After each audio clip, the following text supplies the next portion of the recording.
Hi everyone, we're protecting terrorists in Syria again by the look of it. This just gets more bizarre by the day, Syria does.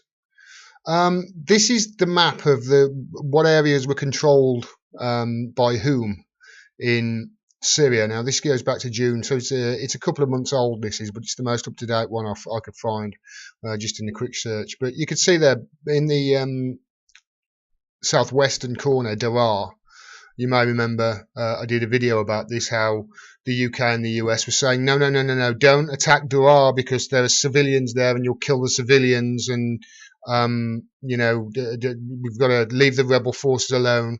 And Syria went in and the forces just capitulated and they liberated Daraa. Now, as you can see there in the top left, where it says Idlib, this is the focus of attention at the moment because Idlib is under rebel force control. Whenever I say rebel force in this, whenever you hear rebel forces, they are terrorists. They are al-Nusra, which is Al-Qaeda in Syria, or their Army of Islam. They're terrorists. These are jihadists that have been brought in from other countries. This is not a civil war. Other countries have actually trained them, armed them and trained them and send them in there, primarily Saudi Arabia, with the backing, of course, of the UK and the US.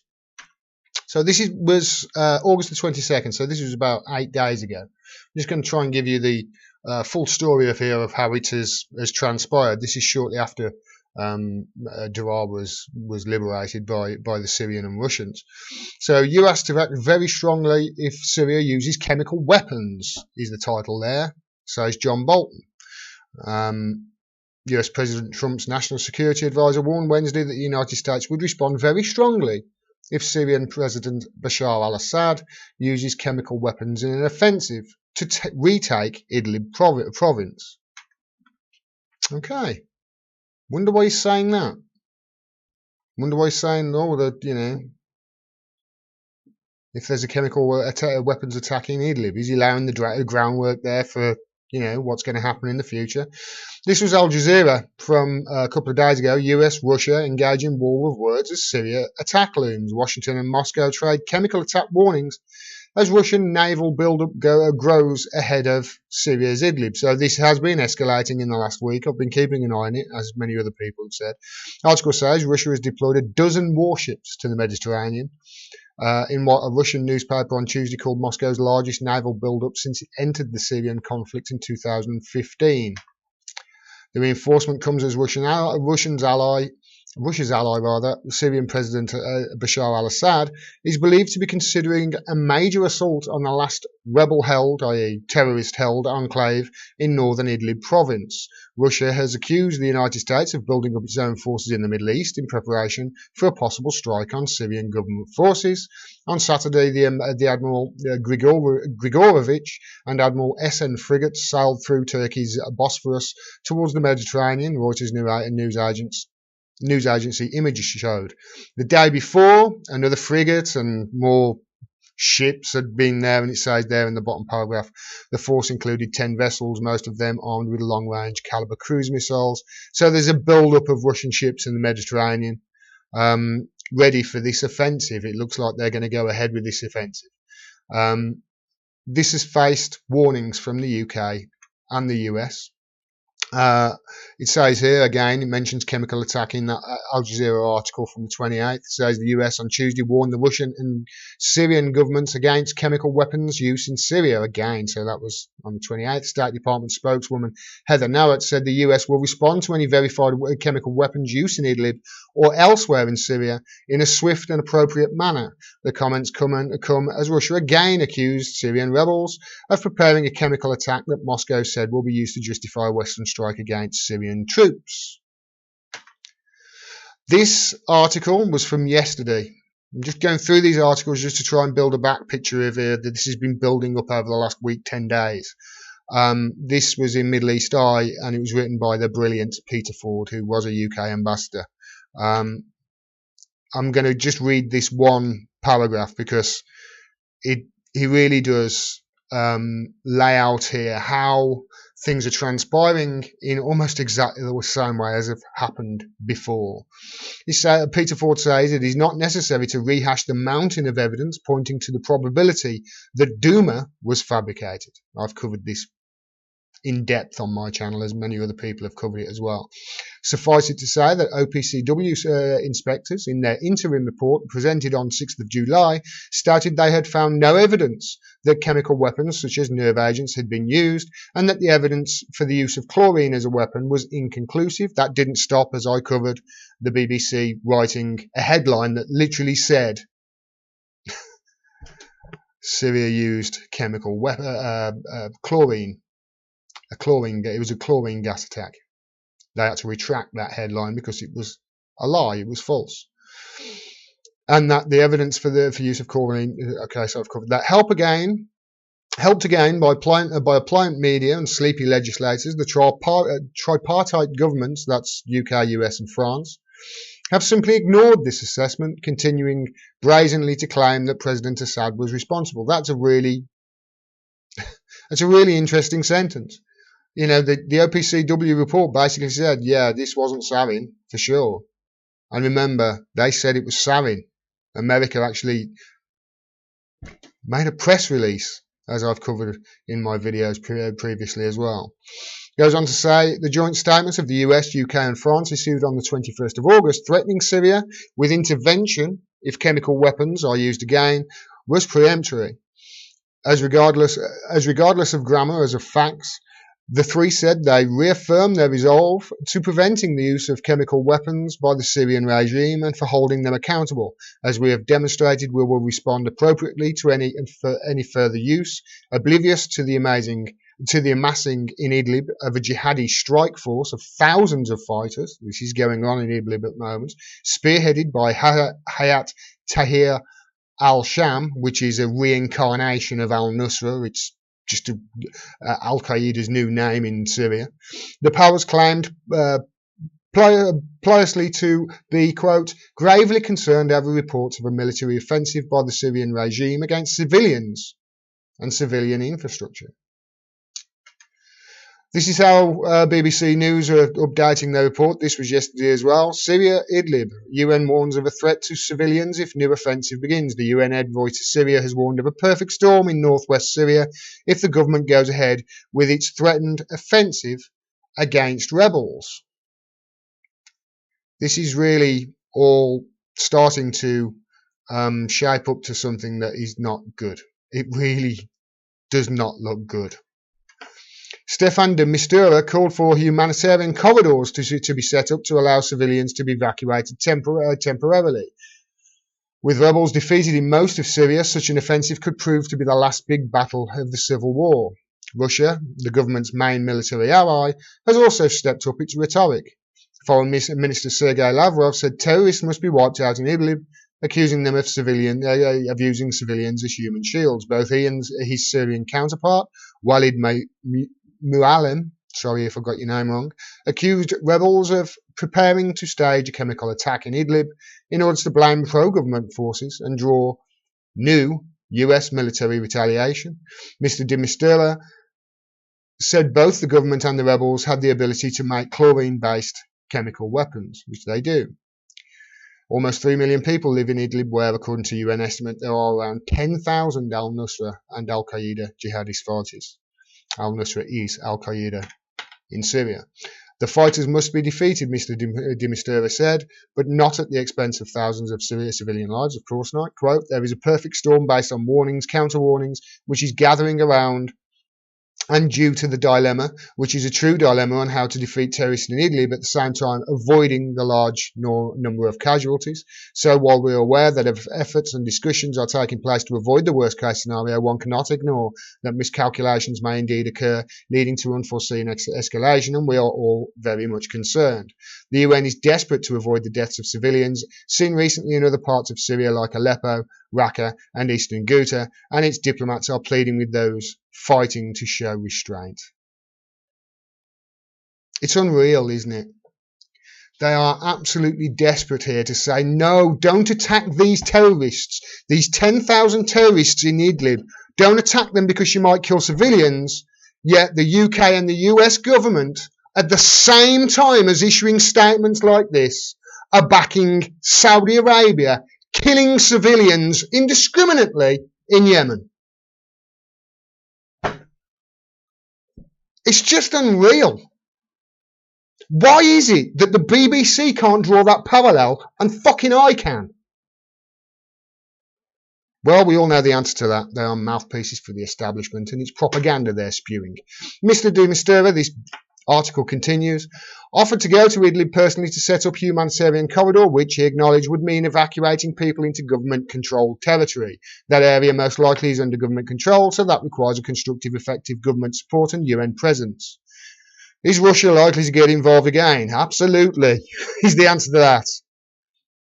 Speaking after talks in Moscow, Syria's foreign ministry was quoted by Reuters news agency as saying his government would go all the way in Idlib and its main target were the Nusra militants. Of course they are. Nusra has changed its name several times and is currently known as Hayat Tahrir al-Sham.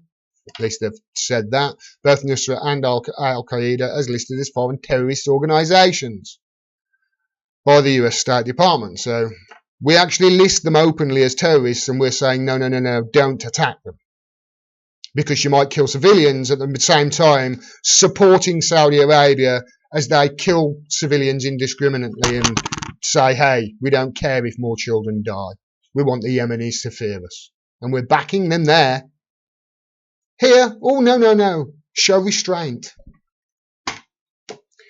This was Vanessa Beeler on Twitter. Now, there's plenty of reports. They're unverified. I have to say that. They're unverified, but there's reports of chlorine canisters being smuggled into Idlib. And she says white helmets transported drums carrying toxic materials to St. Nicholas Church and National Hospital, Jizr al-Shagar, location of chemical hoax changed by foreign orders after first area was exposed. Now, she says there's a new location, which obviously, if that's the case, will be changed again because it's just been outed.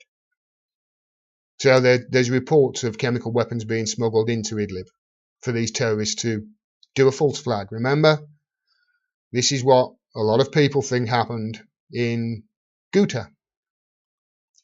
The Russian and Syrian forces were about to liberate Ghouta. Chemical weapons attack happened. Immediately gets blamed on them when there's absolutely no reason for them to do it whatsoever. And again, there wouldn't be any reason for them to do it here. They want to protect the civilians and just get rid of the terrorists. Sergei Lavrov, the Russian foreign ministry, said a new provocation is being prepared by the West to hamper the anti-terrorist operation in Idlib. We have the facts on the table, have issued a strong warning to our Western partners through our defence and foreign ministries not to play with fire. This is what Heather Nauert said. This is from 2 days ago. She was asked a question: does the US want to provide another safe haven in Idlib for al-Nusra? Listen to how she dodges it. Just to follow on Idlib, because all reports say that it has a concentration of al-Nusra forces. The bad guys that you have listed as terrorists and so on. They are concentrated there. Their allies who are of the same political and kind of militant orientation are also there.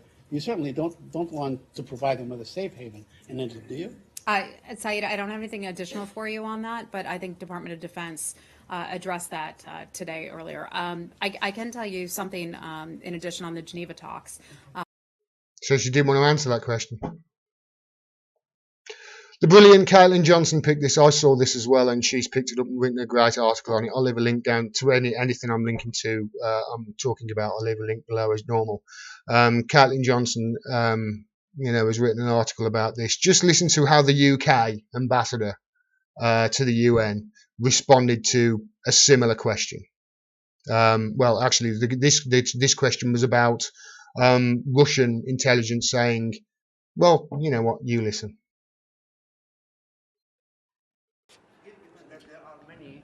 Terrorist organizations in Idlib. Why do you rule out that they would perpetrate such an attack? Because this story comes from the Russians, and as I have explained, it is much more likely to be a smokescreen for things that the Syrian authorities are planning to do. The way to deal with any terrorists who are in Idlib is to ask the UN to negotiate safe passage, such as has been done before.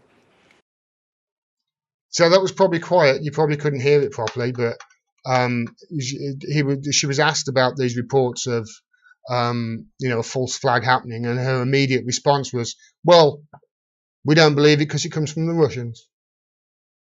And then their response to, "Well, what to do with the terrorists?" She said to give them safe passage.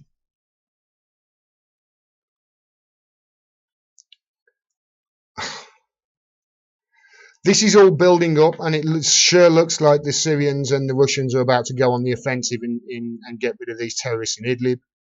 I, for one, fully support them. I fully support them. I hope that they are going to take steps to protect as many of the civilians as possible. And if there is a chemical attack there, it won't be from Russia or Syria. There's absolutely no reason whatsoever for them to use it, knowing that this is the retaliation this is going to be the thing that retaliates, gets a retaliation rather from the trilateral bombers of US, UK, and France. I hate to see this. That's my ambassador to the UN saying she doesn't believe any intelligence reports coming that the terrorists might do something because it's coming from Russia. You couldn't make this up. At the same time, there's also a lot of things going on with regards to the UK and the US again, with threats to Iran, and I'll be covering that in a video hopefully today. This is something that we've got to keep an eye on though, because the more I look into this and the more I look at both sides here, and the more evidence I look at, and the more I look at the rhetoric, and the more I look at the history, the more I start to think, listen, we're on the wrong side of things here. We're on the wrong side of things. We armed and we trained these jihadists to go into Syria and overthrow Assad. We did it through Saudi Arabia. This is not a civil war. These people come from outside the country. They were funded and they were armed by us. And then we get to the white helmets. They're still there, and they're in Idlib.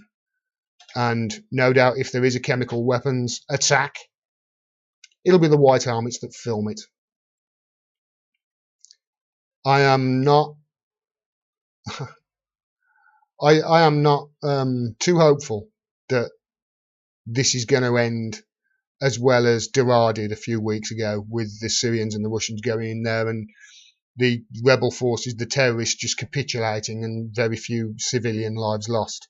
This is the last stronghold that these jihadists have got in Syria, and I'm going to be keeping a real close eye on how this plays out over the next couple of days. But I just wanted to lay the groundwork for anything that will happen in the next week, or could happen in the next week, in a video, just to show you the build up to it and how they're doing the same thing with Iran at the moment. The US and the UK are. They're moving all the chess pieces in place. That's what I can see before finally the attack comes, and then we get pieces being taken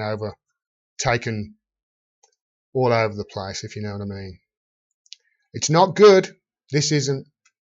And I've got a horrible feeling that we are on the wrong side. And as usual, our media are just going along with whatever the UK and US says and just not reporting anything in a fair and balanced way. It's just bullshit propaganda as usual. And I, for one, am sick of it. But I'll keep you informed.